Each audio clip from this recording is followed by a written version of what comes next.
ಅಮ್ಮ ನಾನು ಇದ್ದಿದ್ದಕ್ಕೆ ಸರಿ ಹೋಯ್ತು, ಇಲ್ಲ ಅಂದಿದ್ರೆ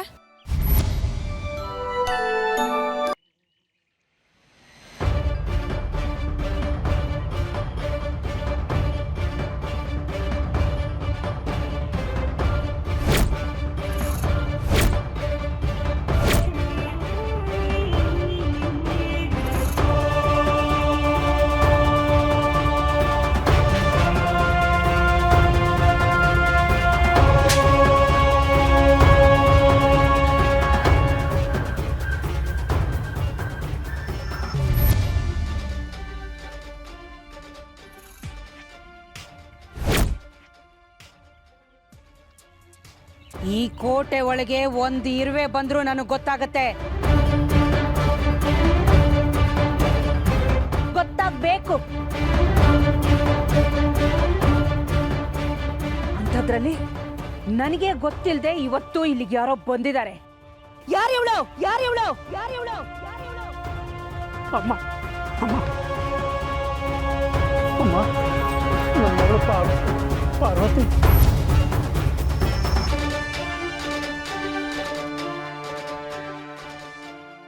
ಇವತ್ತೇ ಹಳ್ಳಿಯಿಂದ ಬಂದಿದ್ದಾಳೆ. ಇಲ್ಲಿ ಆಚಾರ ವಿಚಾರ ಗೊತ್ತಿಲ್ಲ ಅವಳಿಗೆ, ಕ್ಷಮಿಸ್ಬಿಡಿ. ನನ್ನ ಅನುಮತಿ ಇಲ್ಲದೆ ಒಳಗೆ ಹೇಗೆ ಬಂದ್ಲು? ಅಮ್ಮ, ಹಳ್ಳಿಯಿಂದ ಮಗಳು ಬರ್ತಾ ಇದ್ದಾಳೆ ಅಂತ ಸಾರ್ಥಿ ನನಗೆ ಮೊದಲೇ ಹೇಳಿದರು. ನಾನೇ ನಿಮ್ಗೆ ಹೇಳಕ್ಕೆ ಮಾಡ್ತೀನಿ. ಐ ಸಾರಿ. ಕಷ್ಟದಲ್ಲಿರೋರಿಗೆ ಸಹಾಯ ಮಾಡೋದು ಆದಿತ್ಯನ ದೊಡ್ಡ ಗುಣ. ಆದರೆ ತಪ್ಪು ಮಾಡಿ ಸಿಕ್ಕಾಕೊಂಡವ್ರನ್ನ ಎಲ್ಲ ಟೈಮ್ನಲ್ಲೂ ರಕ್ಷಿಸ್ತಾನೆ ಅನ್ನೋ ಹುಚ್ಚು ಧೈರ್ಯ ಯಾರಿಗೂ ಇರಬಾರ್ದು.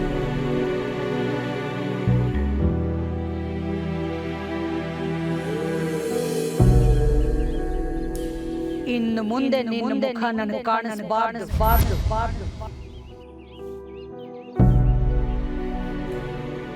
ಕರ್ಕೊಂಡು ಹೋಗಿ.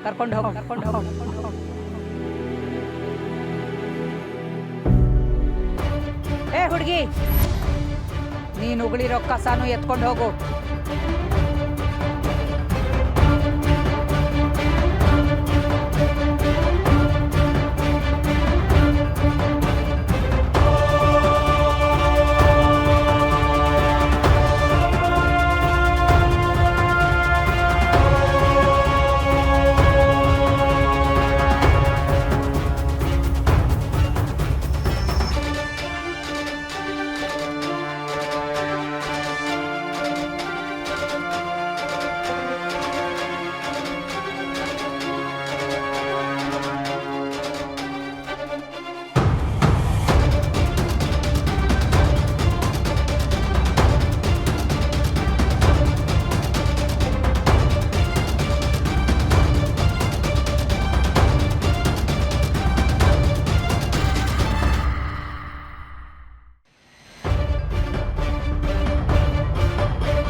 ಎಷ್ಟು ಅಳುವಂಥದ್ದು ಏನಾಯ್ತೆ ಪಾರು?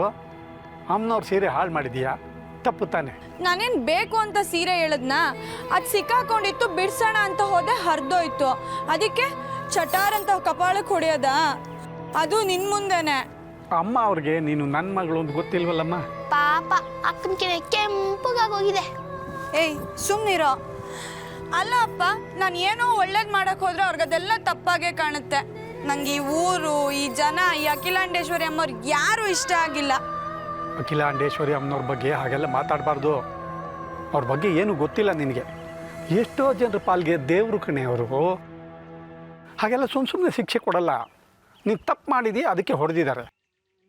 ಅದು ಅಲ್ಲದೆ 16,000 ರೂಪಾಯಿ ಬೆಲೆ ಬಾಳೋ ಸೀರೆ ಅದು. ಇದೊಳ್ಳೆ ಚೆನ್ನಾಗೈತಲ್ಲಪ್ಪ. ಸೀರೆ ನೋಡಿದ ತಕ್ಷಣ ಅದ್ರ ಬೆಲೆ ಗೊತ್ತಾಗುತ್ತಾ? ಅದು ಸಿಕ್ಕಾಕೊಂಡಿತ್ತು, ಬಿಡ್ಸೋಣ ಅಂತ ಹೋದೆ. ನನ್ಗಿದ್ಯಾವುದು ಸರಿ ಹೋಗ್ತಿಲ್ಲ. ನಾನು ಊರಿಗೆ ಹೋಗ್ತೀನಿ. ಪಾರು, ಏನು ಹೀಗೆ ಮಾತಾಡ್ತೀಯಾ? ಊರಲ್ಲಿ ನಿನ್ನ ನೋಡ್ಕೊಳ್ಳೋದಕ್ಕೆ ಯಾರಿದ್ದಾರೆ ಹೇಳು? ಒಬ್ಬಳೇ ಇರ್ತೀಯಾ? ಒಬ್ಬಳನ್ನೇ ಬಿಟ್ಟಿದ್ದಾನೆ ನೋಡು ಅಂತ ಊರು ಜನ ಎಲ್ಲ ನನ್ನ ಬೈಕೋತಾರೆ ಕಣೆ. ನಿಮ್ಮಮ್ಮ ಹೋದ್ಮೇಲೆ ಮಕ್ಕಳನ್ನ ಹೇಗೆ ನೋಡ್ಕೊತಾನೋ ಏನು ಅಂತ ಒಬ್ಬೊಬ್ರು ಒಂದೊಂದು ರೀತಿ ಮಾತಾಡ್ಕೊತಿದ್ರು. ಅಂಥದ್ರಲ್ಲಿ ನೀನಿಗೆ ಹೋಗಿ ಊರಲ್ಲಿ ಕೂತ್ಬಿಟ್ರೆ ಅವ್ರ ಬಾಯಿಗೆ ಸಿಕ್ತಂಗೆ ಆಗಲ್ವ ಮಗಳೇ? ಏನು ಅಖಿಲಾಂಡೇಶ್ವರಿ ಅಮ್ಮ ಅವ್ರ ದಯದಿಂದ ಇದುವರೆಗೂ ಎಲ್ಲ ಚೆನ್ನಾಗಿದೆ. ಸಿಟ್ಟಲ್ಲಿ ದೊಡ್ಡವರು ಒಂದೇಟು ಹೊಡೆದಿರ್ತಾರಮ್ಮ, ಅದನ್ನೆಲ್ಲ ಮನ್ಸಿಗೆ ಹಾಕ್ಕೋಬೇಡ. ಅವ್ರಿಗೆ ನಿನ್ನ ಬಗ್ಗೆ ಇನ್ನೂ ಗೊತ್ತಿಲ್ಲ ಪಾರು. ಹೋಗ್ತಾ ಹೋಗ್ತಾ ಅವ್ರಿಗೂ ನೀನು ಇಷ್ಟ ಆಗ್ತೀಯ ನೋಡು. ಏ ಅಕ್ಕ, ಪಾಪ ಅಪ್ಪ ಇಷ್ಟೊಂದು ಹೇಳ್ತಿದ್ದಾರ್ತಾನೆ, ಅವ್ರ ಮಾತನ್ನ ಕೇಳ್ಬೇಕು ತಾನೆ. ಆಹಾ ಬಂದ್ಬಿಟ್ಟ ದೊಡ್ಡ ಮನುಷ್ಯ ಹೇಳಕ್ಕೆ. ಸುಮ್ಮನೆ ಕೂತ್ಕೊಳ್ಳೋ. ಮಗಳೇ, ಅಮ್ಮ ಅವ್ರ ಮನಸ್ಸು ತುಂಬ ಒಳ್ಳೆಯದು ಕಣೆ. ನೀನು ಅವ್ರ ಕಣ್ಮುಂದೆನೇ ಓಡಾಡ್ಕೊಂಡಿದ್ರೆ ಅವ್ರು ನೀನು ಚೆನ್ನಾಗಿ ನೋಡ್ಕೋತಾರೆ. ಒಂದು ಒಳ್ಳೆ ಗಂಡು ಹುಡುಕಿ ನಿನಗೆ ಮದುವೆ ಮಾಡಿ ಹೊಸ ಜೀವನ ರೂಪಿಸ್ಕೊಡ್ತಾರೆ ಕಣೆ.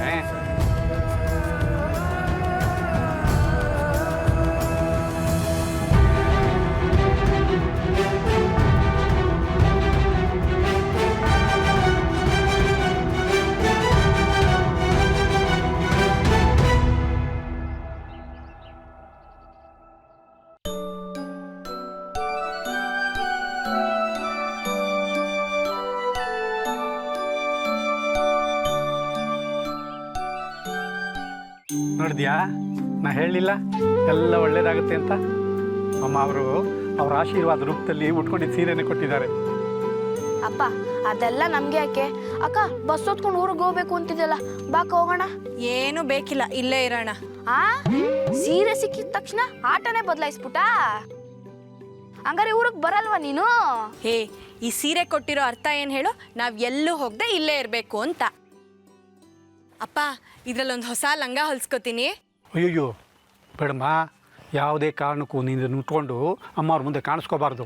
ನಾವು ಊರಿಗೆ ಹೋಗ್ತೀವಲ್ಲ, ಅಲ್ಲಿ ಉಟ್ಕೊಳ್ಳಿವಂತೆ. ಅಕ್ಕ ಇದನ್ನ ಯಾವಾಗ ಉಟ್ಕೋಬೇಕು ಅಂತ ನನಗೆ ಗೊತ್ತು. ಯಾವಾಗ? ಆಮೇಲೆ ಹೇಳ್ತೀನಿ. ನೋಡಪ್ಪ ಅಲ್ಲಿ.